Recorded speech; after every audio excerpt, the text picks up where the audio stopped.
So, hello there everyone, and welcome. It is Niran here, and today it is time for yet another episode of the FIFA 18 confirmed Wonderkids videos. Hang on, another episode of that series, that's what I was meant to be saying, right. Another episode of this series is what I'm trying to tell you, and this series is basically where I bring you 10 players that are going to be really, really good and potential Wonderkids on FIFA 18 career mode based on their performances in real life and also the potential on FIFA 17 currently as well. So if a player has good potential right now, they're most likely to continue that over into FIFA 18 as well, and it's also based on players, scoring the most amount of goals in their league or in a youth tournament or whatever.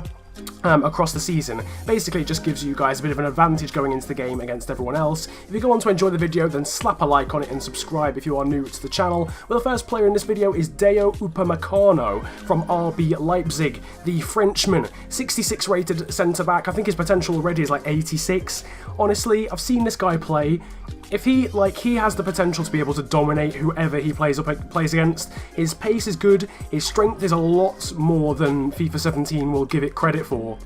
He is just, generally speaking, a monster, an absolute animal, and he's only 17 as well, so if he grows more and bulks up more, then he's just a wall. He is literally a wall. Only 17 years of age. Definitely watch out for him if you need a cheaper centre-back. After that, we've got Leander Den Donker from Anderlecht in the Belgian League. How this guy's still playing in the Belgian League, I'm not entirely sure. He might not be anymore. He might have signed for someone unbeknownst to me, but I'm pretty sure he's still playing for Anderlecht at the moment. He's 78 rated and a CDM at the moment on the game, so already a pretty high rating. He also got a Team of the Season card and a Europe's Best card in the middle of the season, so EA have already noted how well he's been performing. Very all-round player and 93 stamina, as well as high attacking and defensive work rate. He's going to run around for days, and he's going to work really hard and be an engine in central midfield. So if you need a player like that, then Donker is definitely going to be the player to get on FIFA 18, along with the likes of Naby Keita and Jean-Michel Seri. After that, we're moving on to a very different type of player, and is Ben Woodburn, the 16-year-old Liverpool sensation. I am so excited to see how this guy progresses, because he is ridiculous. He's already scored one goal for Liverpool in the Cup last season. He also scored a beautiful goal in pre-season as well. I can't remember who it was against. I think it was Sevilla. He's going to be a very good player. Can play as a left winger, striker or attacking midfielder. His best attribute is 86 acceleration, but he's also got decent balance and agility too. Expect him to be sort of 68 or 69, maybe even 70 on FIFA 18, and to have a potential of around about 85 or 86. Next up, we've got a player that you may not know unless you're a Wolfsburg fan or you're from Belgium, because Landry de Marta, the Belgian striker, 71 rated, has just signed from KV Oostende to Wolfsburg, the Bundesliga side. I don't know how much he signed for, but he's a very good player. His potential is already, I think, 84 or 85, had a pretty decent season over in Belgium, scoring 11 goals and getting 3 assists in only 24 appearances. Very pacey, decent strength, good finishing, as well as heading accuracy too. So definitely watch out for him. He should be getting an upgrade of about 3 or 4 at least onto FIFA 18 career mode. After that, what even more do I need to say about this kid? Marco Asensio, the future, literally, of Spanish football. This guy is just on another level. I mean, he's already 82 rated, he scored in the Champions League final, obviously. The kid is just going to be an absolute sensation. I think he's probably going to have about 91 potential in the next game, so it's up there with the likes of Gabriel Jesus and Kylian Mbappe Lotin. Attacking mid, but can also play on both wings, 4-star skill moves, ridiculous passing, ball control, dribbling, and curve as well. He is just a very, very classy number 10, and obviously one that you will definitely know, and if you've got big money, go out and get him on FIFA 18. Dipping back down to players that might not need as much cash, sorry if my mouth would stop malfunctioning, but staying in the same league, we've got Espanyol left-back Aaron Martin, 73 rated, 19 years of age. This guy's got some really good defensive stats, good ball control and short passing as well. 3-star weak foot, high attacking work rate, which is always nice. One downside with him is his pace is a little bit low, but his positioning is very good to make up for that when it comes to defending. He's had a very good season over in La Liga, so definitely watch out for him as a slightly more underrated or hidden gem player, if you like. Next up though is Tammy Abraham.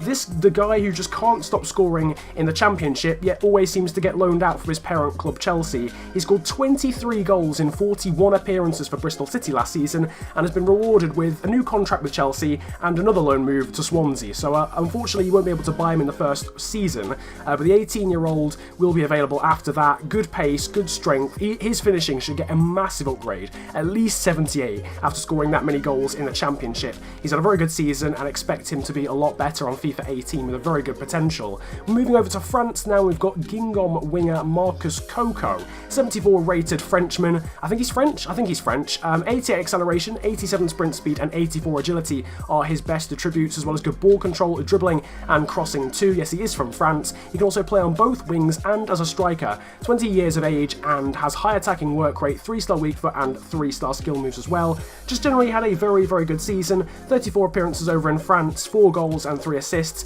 but really a starting player for Guingamp, and I think that's attracted a lot of attention given his relatively low age. Next up though, the penultimate player is Ronaldo Vieira of Leeds. I mean, what a name for the kid, realistically. He's named after 3 footballing legends, in fact, Cristiano, R9 and Patrick Vieira.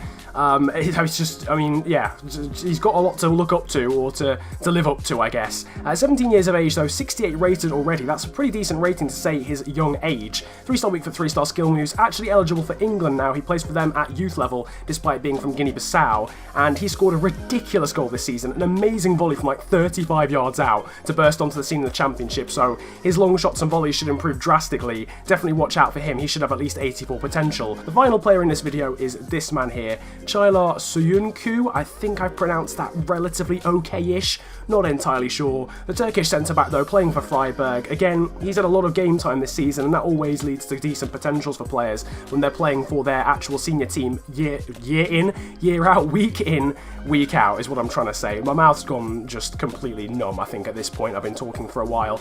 Really good defensive stats on this guy. If his interceptions and marking were just a little bit better, he'd be a really, really good overall already. So if that stays the same going into next game, you know what you need to train. Just those 2 attributes, really, and he's going to be a very, very good centre-back. Very, very solid centre-back as well. And hopefully he should have a decent potential. I think his potential at the moment is 84 or 85. The fact that he's been playing so much this season for Freiburg would indicate that's either going to stay the same or it's going to improve. So definitely watch out for him as a slightly cheaper alternative when it comes to centre-backs, because his rating's probably only going to be about 76 or 77 as a maximum. So you might be able to pick him up for something like 10 mil, which is pretty decent in this market these days. But regardless of that, we're now going to move on to the players to watch out for, the absolute must-buys when it comes to the potential they're going to have, the price they're going to be, and just the fact that you'd probably be able to buy them for any team under the sun, realistically. And the first of which is Dayot Upamecano, the first man in this video. He's going to have a pretty low rating, if I'm honest. I think I can't see him having a rating of above 75, so he shouldn't be ridiculously expensive, but don't hold me to that. I mean, it depends how much of an upgrade EA want to give him, but given he's only 66 now, I mean, obviously if you bought him now, it'd cost like 3 mil, but going into the next game, it might rise somewhat to something like 10 mil, but definitely check him out, because he's going to be a very strong, very pacey centre-back that is going to be almost a brick wall in defence. After that, we've also got Ben Woodburn. I mean, this guy is just going to be an absolute, I mean, he should have at least 86 potential. I'd be really disappointed in EA if he didn't, because he got 8 goals and 6 assists in 14 games in the Premier League, in the under-21 Premier League. That is ridiculous at the age of 16 at the time. So he is definitely a starlet for the future. Watch out for him. He should have a very good potential. But again, like Upamecano, his rating won't be too high at the start, so you might be able to get him for a little bit cheaper. And the final player that we're going to take a look at is going to be Marcus Coco. This is an interesting one, actually, because I think this is really comparing it to players of his that are similar to him. Wingers and attacking midfielders and strikers, etc., are very, very expensive on FIFA, just in the general market these days. And this guy doesn't look as if he's going to be too expensive at all. I think his rating's probably going to stay relatively similar to what it is now. I think he'll get an upgrade by maybe 1 or 2, but definitely expect him to not cost that much, but he's going to have a good potential. So Marcus Coco, the final player to look at, and if you're sort of a mid-table Premier League side or whatever, you're going to be able to bring in all 3 of those players for certainly less than 20 mil. Nevertheless, that is basically the end of this video. I've brought you the 10 players and showed you which ones are absolute must-buys. If you've got any suggestions for players to feature in the next episode, then drop that in the comment section below. I'd love to hear them, and some of them will be used, of course, in episode number 6. If you've enjoyed this episode, though, make sure to slap a like on the video and subscribe if you are new to the channel. You can also now follow me on Twitter as well. My handle is on the screen. It is @theofficialfng, and links to that are in the description. But as always, it has been an absolute pleasure ranting at you guys today. Have a wonderful day, enjoy yourselves, and goodbye. Come to the rave looking like gold medalist with Kurt Angle boots on. And I don't wear the boot on, but they got normal shoes on. Gonna like yo with the shoe from. Get them to the yo Uncle Jar. I ain't got a flex on no one. I'm the original Don. Come to the rave looking like gold medalist with Kurt Angle boots on.